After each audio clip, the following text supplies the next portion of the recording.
우리 계속해서 요나서의 말씀을 보고 있어요. 우리 이미 많이 찬양하고 많이 기도해 주셨는데, 우리 요나와 같이 하나님께 끌려가는 사람들이 돼야 됩니다. 우리가 요나의 말씀을 보니까 참 많은 모습들이 보여지죠. 요나가 하나님께 불순종을 했고, 불순종했더니 어때요? 하나님께서 그를 그 시면의 깊은 곳까지 끌어내리세요. 그리고 그 끌어내린 자리에서 결국 어떻게 하시냐면 요나를 만나 주십니다. 그리고 오늘 말씀을 보니까 이제 그 요나가 그 시면에서 하나님을 만나고 나니까 드디어 돌이켜서 하나님의 말씀대로 니느웨로 가는 그런 모습이 오늘 말씀에 기록되어 있어요. 드디어 몇 주 만에 요나가 니느웨에 온 겁니다. 대단한 일이죠. 얼마나 많은 일들이 있었어요. 하나님께 불순종했는데, 늘 말했지만 불순종도 그냥 했습니까? 돈을 써가면서 불순종했어요. 시간을 써가면서 불순종하고 수고와 노력을 들여가면서까지 불순종을 했습니다. 그렇게 대단한 투자를 불순종을 위해 했다고. 근데 결과가 어때요? 하나님 돌이키시거든요. 하나님 돌아오게 하시거든요. 하나님 결국 이 요나의 발길을 돌리셨어요. 뭐 하나님도 그냥 하셨습니까? 거기다가 물론 하나님 말씀만 하면 되시지만 가치를 따져보자면, 현실적인 가치로 보자면 하나님도 요나의 발걸음을 돌리시려고요, 풍랑 일으키시고요, 이교도의 입술 사용하시고요, 물속 저 깊은 곳에 있는 커다란 물고기까지 들어 사용하셨습니다. 하나님도 쓰셨어요. 왜? 요나를 돌이키기 위해서. 물론 주님 말씀만 하시면 그 모든 일이 이루어지지만 우리의 계산법으로 하면요, 하나님도 그냥 하신 일 아닙니다. 하나님도 이 요나 한 사람 돌이키기 위해서 대단한 일들을 하신 거예요. 결국 어떻습니까? 돈 쓰며 시간 쓰며 노력하며 수고하며 발버둥 쳐봤지만 결국 요나의 삶이요, 하나님 손바닥 아니었어요. 그의 삶의 그의 노력이 결국 하나님 이끄시는 대로 끌려와 지더라는 거예요. 이걸 요나가 드디어 경험을 한 겁니다. 그 물속 바닷속 깊은 곳에 가서 죽음의 위기에 처해 보니까 그때서야 이 하나님의 대단하심을 알게 된 거예요. 여러분, 우리가요 보통 이런 엄청난 깨달음, 특히 막 죽음의 목전까지 안 가봤지만 그런 깨달음, 그런 어려움을 통해서 얻는 경험들은요 정말 값비싼 경험입니다. 돈 주고 살 수 없는 거거든요. 이런 엄청난 깨달음, 엄청나게 비싼 깨달음을 지금 누가 얻었냐면 요나가 얻었어요. 그만큼 강렬한 경험이었습니다. 하나님이 어떤 분이신지 요나도 이런 엄청난 가치를 투자함으로 알게 된 거예요. 진짜 표현 그대로 뼛속 깊이 이제 하나님을 만난 거죠. 보통 이런 뼛속 깊이까지 깨달아지는 경험들을 하면, 죽음의 목전까지 가서 얻는 깨달음들이 있으면 우리 어때요? 우리가 보통 기대하는 바는요, 사람이 완전히 180도 달라지는 겁니다. 완전히 새 사람으로 다시 태어나는 거예요. 우리 그런 모습을 기대하죠. 이전과는 전혀 다른 사람, 네가 같은 사람이야 할 정도로 정말 대단한 변화가 그의 삶에 있을 거라고 우리 기대합니다. 물론 요나의 모습도요, 성경을 보면 달라졌어요. 니느웨 죽어도 안 간다는 사람이 결국 니느웨 가지 않습니까? 죽어도 안전한다는 사람들이 전하잖아요. 그만큼 대단한 변화가 있었어요. 하나님 말씀대로 회개의 복음을 전하는 일을 그가 했습니다. 그래서 우리 이런 단면적인 모습만 보고, 아, 거봐, 요나도 결국 변했어. 죽음의 목전에서 그 대단한 경험을 하니까 요나도 달라졌어. 우리 그렇게 생각합니다. 물론 달라졌어요. 요나 정말 달라졌죠. 니느웨로부터 멀어지던 사람이 니느웨에 와 있으니 대단히 변화된 겁니다. 근데 성경을 잘 보니까 어때요? 변하긴 했는데 좀 덜 변했어요. 좀 약간 모질나게 변했어요. 어떤 건지 볼까요? 우리 3절 말씀 한번 읽어봤으면 좋겠습니다. 본문 3절 한번 띄워주시고요. 본문 3절 함께 읽어보겠습니다. 시작. 요나가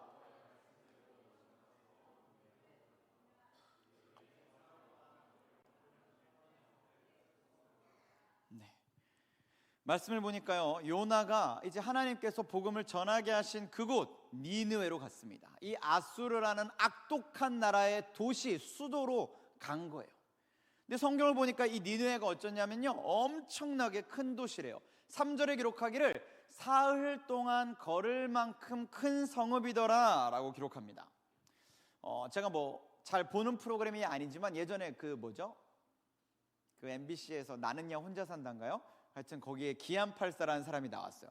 그 보니까 이 어디까지 자기가 뭐 새 결단인지 모르겠는데 하여튼 막 걸어서 이렇게 여행을 하는 그런 모습들이 있더라고요. 근데 여러분 서울 살아서 아시겠지만 서울 되게 큰 도시거든요.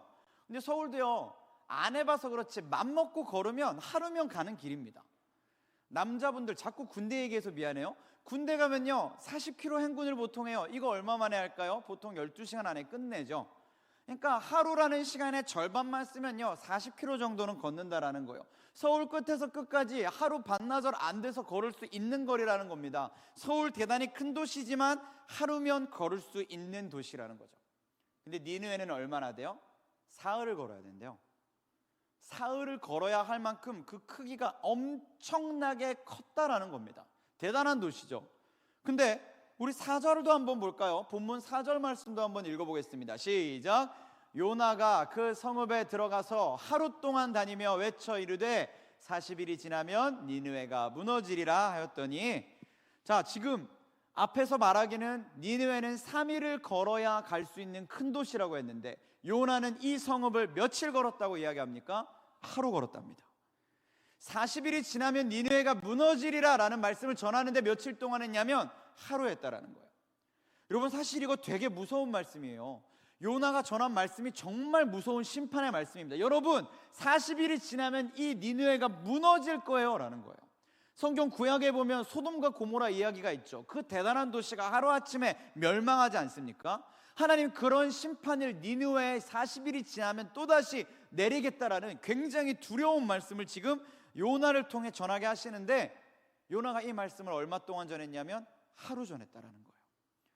3일을 꼬박 돌아야 돌 수 있는 이 도시에서 하루만 이 일을 했다는 겁니다. 여러분 생각해 보세요. 하나님께서 요나에게 메시지를 주셨어요. 40일이 지나면 내가 니느웨를 무너뜨릴 거야. 하나님 이 말씀을 왜 전하게 하셨을까요? 우리 새내기들 물론 착해가지고 안 그러겠지만요, 우리 여러분 친구랑 초등학교 때 이렇게 싸워봤죠. 싸우면 어떻게 해요? 내가 지금부터 나의 오른손으로 너의 왼뺨을 갈길 거야 라고 말하고 때립니까? 아닙니다. 보통 그냥 때리죠. 하나님께서 경고하게 하신 이 말씀도 마찬가지입니다. 말 그대로 경고인 거예요. 왜? 그렇죠. 심판하실 의향이 있으시지만 하나님의 목적은 심판에 있지 않은 거예요. 뭐냐면 내가 너희를 심판할 만큼 지금 너희의 죄가 가득 찼거든. 그러니까 얘들아 40일의 시간을 줄게. 두렵다면, 무섭다면, 살고 싶다면 돌이켜. 이게 하나님이 요나를 통해 전하고 싶은 메시지의 목적이에요. 의도입니다. 하나님은요 죽여버릴 작정으로 말씀하신 게 아니라 살리실 목적으로 이 말씀을 전하신 거예요. 죽임당하기 싫으면, 멸망을 피하고 싶다면 얘들아 회개해야 돼. 하나님께로 돌이켜야 돼. 그럼 살 수 있어. 이게 바로 요나를 통해 전하신 목적이라고요. 심지어 앞에서 말씀드린 대로 이 사람들은요 이미 소돔과 고모라라는 엄청난 역사를 알고 있는 사람들입니다. 그러니 이 말씀이 두려울 거예요. 이 말씀을 들으면요 하나님이 어떤 분이신지 다시 깨닫게 될 겁니다. 그러니 돌이키게 될 거예요. 결국 하나님의 목적은 처음부터 회개와 구원의 목적이 있었다라는 겁니다. 근데 요나가 이 사실을 몰랐을까요? 알았죠. 아니까 더 안전하고 싶었을 거예요. 아니까 처음부터 니느웨 안 가고 싶었을 겁니다. 미워 죽겠는 사람을 하나님이 살리겠다고 하시니까 요나 그래서 안 갔던 거예요. 근데 어때요? 결국 하나님 오게 하셨고 전하게 하셨잖아요. 지금 이 말씀, 하나님께서 너희 모두를 살리기 원한다라는 그 말씀을 요나에게 전하게 하셨기 때문에요 요나의 사명은 뭐냐면 그 모든 사람들에게 이 회개의 복음을 전해야 되는 거예요. 전해서 한 사람도 빠짐없이 돌이키게 해야 되는 겁니다. 근데 도시는 3일을 걸어야 되는 도시인데 요나는 며칠 만에요? 하루 만에요. 이게 무슨 말일까요? 애시당초에 다 전할 마음이 없었다라는 거예요. 모두에게, 하나님은 그 모든 백성에게 이 소식을 전해서 모두를 살리는 것이 목적이었는데 요나의 목적은 거기에 있지 않았다라는 겁니다. 분명 요나의 경험은 죽음의 목전에서 깨달은 하나님이었거든요. 비싼 대가를 치르고 얻은 경험이었거든요. 돈 주고도 못 살 깨달음이거든요. 그러면 완전히 바뀌어서 하나님의 이 명령, 하나님의 의도와 목적대로 정말 목숨 걸고 3일이건 5일이건 일주일이건 40일 내내 이 이야기를 전해야 맞아요. 근데 요나는 그러지 않습니다. 하루 만에요.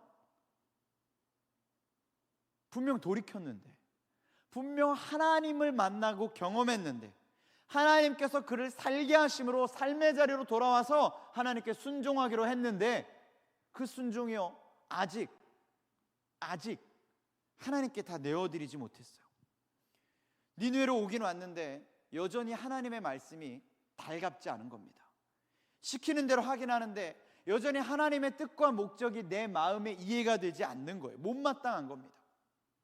하나님은 살리고 싶어서 보내셨는데요, 요나는 여전히 니느웨가 망하길 바라는 거예요. 완전히 순종하는 게 아니라 그냥 적당히, 하나님 그래도 살려주셨으니까 구세금 맞춰야 될 것 같아서 순종하는 척만 하고 있는 겁니다. 두려우니까, 하나님 또 그러실까 봐 살긴 살아야겠으니까 어느 정도 것만 순종하고 있는 거예요. 여러분, 우리는 어떨까요? 우리도 날마다 주님 앞에 회개하며 기도합니다. 엎드리고요, 믿음으로 결단해요. 주님, 내가 주님 뜻대로 살겠습니다. 주님 뜻대로 살기로 했네. 돌아서지 않으리.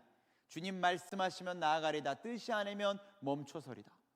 날마다 우리 순종을 결단합니다. 완전 순종, 귀에 못이 박히도록 들었고요, 우리 그렇게 살기로 맨날 고백했어요. 그 삶의 고백과 다짐들이 우리 안에 매일 반복되고 있거든요. 너무 귀한 삶이거든요. 근데도요, 그러면서도 우리 어때요? 순종을 이야기하지만 구실만 맞출 때가 너무 많아요. 돌이켰다고 하지만 여전히 내 안에 내 생각이 너무 많습니다.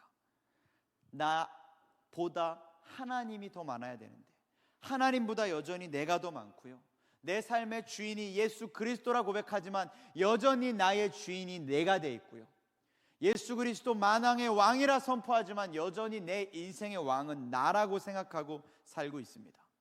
그런데도 뭐라고 얘기해요? 나 회개했어, 나 교회 다녀, 나 예수 믿어, 나 크리스찬이야, I am 크리스찬. 심지어 나 오늘 예배도 드렸다, 성경도 읽었고 기도도 했어, 나 이번 주엔 새벽 기도도 갔어. 여러분, 우리 안에 이런 구실들이 참 많습니다. 내 의가, 자기 의가 우리 안에 너무 많아요. 여전히 하나님께 완전한 순종의 제사를 드리지 못하고 있으면서도 여전히 자신감으로 똘똘 뭉쳐져 있습니다. 나 잘 살고 있어, I am Christian. 우리 이야기가 아니길 원하지만 뭐 저라고 다르겠습니까? 저도 똑같습니다.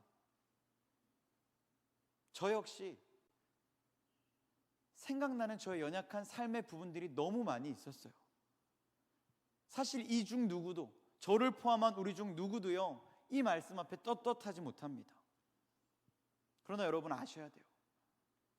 저와 같은 이 찔림이 동일하게 경험되는 분들이 이 자리에 계시다면요, 여러분, 우리 아직 완전히 돌이키지 못한 겁니다. 잘못했다고 비난하는 게 아니라요, 다행이라고 말씀드리는 거예요. 오늘 이 말씀을 나누는 이 시간을 기점으로 우리 아직 돌이킬 것들이 남아 있어서 돌이킬 기회가 있기 때문에 그렇습니다. 잘못했으니까 틀렸어, 네 인생은 빵점이야 라고 말하는 게 아니라요, 우리 아직 개선될 여지의 시간과 기회들이 있기에 감사하다라는 거예요. 그러니 여러분, 하나님께 아직 완전히 순종하지 못하는 그 구실만 많고 변명으로만 가득 찬 핑계 많은 그리스도인으로서의 그 연약한 모습들이 우리 안에 있다면, 여러분, 이 말씀이 오늘 우리에게 주어짐을 다행으로, 감사함으로 여기시고 돌이킬 수 있기를 축복합니다. 요나는 분명 죽음의 목전에서 돌이켰어요. 그 대단한 경험을 했습니다. 그럼에도 아직 완전히 돌이키지 못했어요. 어쩌면 교회 좀 다녀봤고 말씀 좀 들어봤고 요나서 좀 묵상해본 분들은요, 이 말씀을 가지고 핑계를 삼을 수도 있습니다. 거봐, 요나도 안 되잖아, 요나도 그래, 근데 뭐 지금 나 이 정도면 괜찮지. 우리의 신앙이 이 요나의 모습을 통해 정당화하고 싶은, 신앙을 정당화하고 싶은 그런, 죄송한 표현이지만 약삭빠른 마음이 우리 안에 들 수도 있어요. 그러나 여러분, 성경은 우리의 신앙의 상태를 정당화시켜 주려고 이 요나의 모습을 보여준 게 아닙니다. 오히려 요나를 통해서 우리를 깨닫게 해주시려고 이 말씀을 주신 거예요. 하나님은요, 그렇게 해서라도 요나를 돌이키시는 분이셨습니다. 믿으십니까? 하나님은 그렇게까지 해서라도, 정말 죽음의 목전까지 끌어내려서라도 그를 돌이켜 살리고 싶어하는 분이셨어요. 그러니 그 일들을 하신 겁니다. 그런 하나님이세요, 우리가 믿는 하나님이. 근데 그런 하나님이요, 우리에게는 다르실까요? 우리에게는 그렇게 못하시는 하나님이시겠습니까? 우리에게는 그렇게 역사하지 못하는 힘을 잃은 하나님일까요? 전혀 아니죠. 하나님 우리에게도 할 수 있습니다. 얼마든지 하실 수 있어요. 40일이 지나면 대한민국을 망하게 할 거야, 얼마든지 선포케 하실 수 있어요. 근데 안 하십니다. 왜요? 저와 여러분을 믿으시거든요. 정말 믿을 거 하나 없는데, 신용도가 얼마인지 모르지만 우리 뭐 대단한 사람들 아닌데, 하나님이요, 이런 거짓말장애 같은 우리를 맨날 믿으세요. 믿고 또 믿으십니다. 속으셨는데 또 믿으세요. 왜? 우리가 기도했잖아요. 하나님 회개합니다. 돌이키겠습니다. 순종합니다. 주님을 내 삶의 구주로 여기며 주님, 내가 믿음의 삶을 결단하겠습니다. 이 거짓말 같은, 이 형식적인, 죄송하지만 위선자 같은 이 입에 바른 표현들을 날마다 주님께 드리는데도요, 주님은 또 그 말을 믿으시는 거예요. 그래, 내가 널 믿어. 그래, 내가 널 기다릴 거야. 그래, 내가 또 너에게 기회를 줄게. 이제 와. 난 널 기다리니까. 난 널 믿으니까. 우리가 날마다 그렇게 하나님을 실망시켜드렸지만 하나님 한 번도 우리를 포기하지 않으셨습니다. 포기하지 않으셨으니까 이런 말씀을 하지 않으시는 거예요. 니느웨와 같이 내가 40일 후면 너희를 망하게 하리라 하지 않으시는 겁니다. 왜요? 믿으시니까. 오늘 또 그렇게 결단한 우리를 믿으시니까. 오늘 아침 또 그렇게 기도한 우리의 고백이 기쁘시니까 하나님 기다리시고 또 우리에게 기회를 주시는 겁니다. 포기하지 않으시고요. 사랑하는 여러분, 저와 여러분이 하나님께 얼마나 놀라운 사랑을 받고 있는지 깨달으시기를 축복합니다. 포기 안 하세요. 이 거짓말을 또 믿으십니다. 이 위선자의 고백을 또 기억하세요. 그리고 또 기다리십니다. 하염없이. 물론 이런 우리의 모습이요, 돌아보면 돌아볼수록 너무 하나님께 죄송합니다. 너무 부족하고 연약하니까 정말 이 기도를 하기에도 부끄럽고 민망할 정도로 하나님께 죄송한 마음이 되게 커요. 여러분, 그 마음이 있으시다면, 정말 하나님의 마음 때문에 그 생각이 드신다면 더 열심히 돌이키시면 되거든요. 근데 많은 사람들이 어떤 생각을 하냐면, 그렇게 미안하고 죄송하니까, 그래 거봐, 어제도 실패했고 그제도 실패했고 작년에도 실패했는데 나 오늘 또 실패하네. 거봐, 난 안 돼. 난 구제불능이야. 우리 이런 생각을 갖습니다. 그리고 거기서 어떻게 해요? 포기해버려요. 이 문제는 내가 이길 수 없구나. 이 삶의 부분들은 내가 어떻게 해버릴 수가 없구나. 그냥 이대로 내버려 둬야겠다. 난 여기까지야. 좀 전에 하나님은 우리를 포기하지 않으신다고 말씀드렸거든요. 하나님 우리를 한 번도 포기하지 않으셨거든요. 근데 우리 자꾸 포기해요. 하나님도 안 하신 포기를 우리도 합니다. 우리는 거짓말장이니까 하나님이 포기하실 법한데 하나님 안 하셨거든요. 근데 하나님은 거짓말장이가 아니신 신실하시고 성실하시고 진실하시고 전능하신 분인데, 우리 그 하나님을 향해서 우리 참 쉽게 포기해요. 이상하지 않습니까?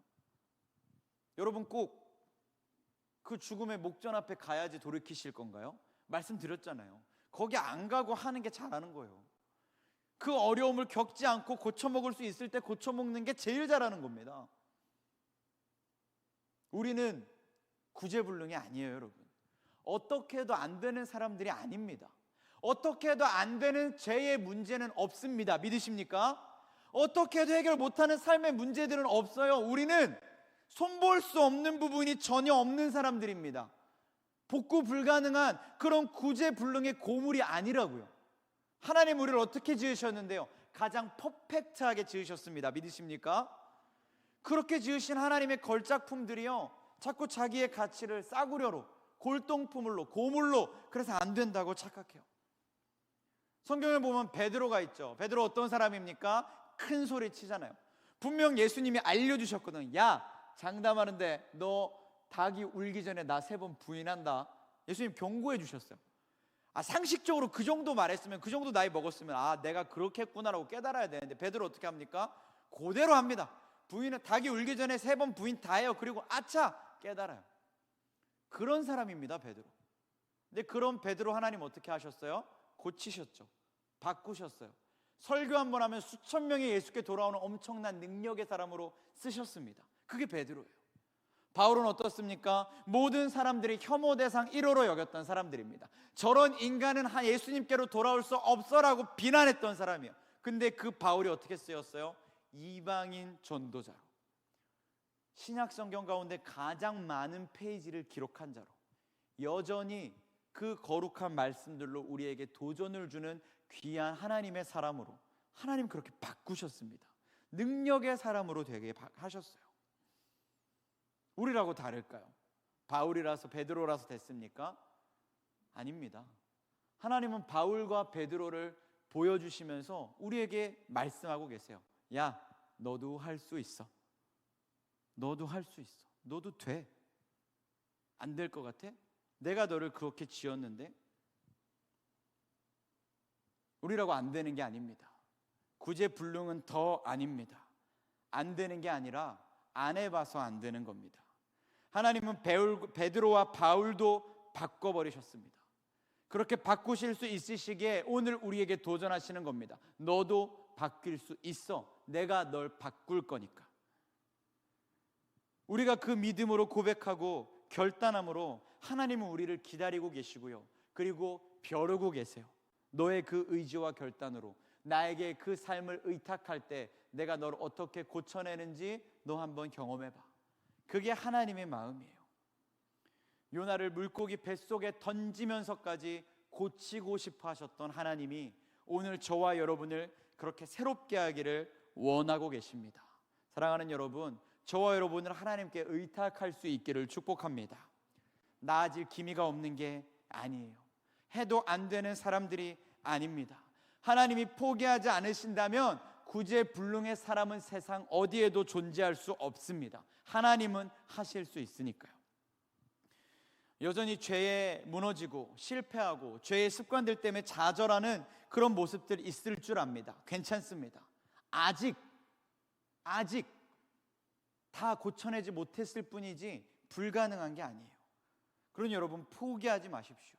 계속해서 그 죄악과 그 죄악된 습관들과 싸워보십시오. 싸워내십시오. 오늘 저도 내일 또 싸우십시오. 잠시 후에 또 싸우십시오. 이길 때까지 싸우시고요, 지지 않을 때까지 싸우십시오. 그게 그리스도인의 삶이고 그걸 성경은 성결, 성화라고 부릅니다. 우린 날마다 그 과정을 살아가는 사람들이에요. 내 문제는 안 고쳐질 거야 라고 포기하지 마세요. 구제불능이 아니라니까요. 여러분, 구제불능이라는 단어가요, 검색해 보니까 사자성어가 아니랍니다. 고사성어도 아니래요. 옛날 선현으로부터 계속해서 전해 내려오던 정말 진리와 같은 뼛속 깊은 깨달음의 말씀이 아니랍니다. 그냥 합성어래요. 구제가 불가능한 사람들을 일컫는 말, 합성어. 무슨 말인지 아시겠습니까? 그 세상에 대단한 지혜를 가졌다는 지혜로운 사람들도요, 대단한 위인들도요, 어느 누구도 구제불능이라는 단어를 쓰지 않았다라는 거예요. 사람이 그냥 편의에 의해 만들어낸 표현이라는 겁니다.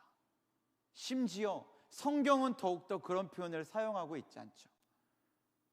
하나님은 한 번도 우리에게 구제불능이라는 말씀하신 적이 없습니다.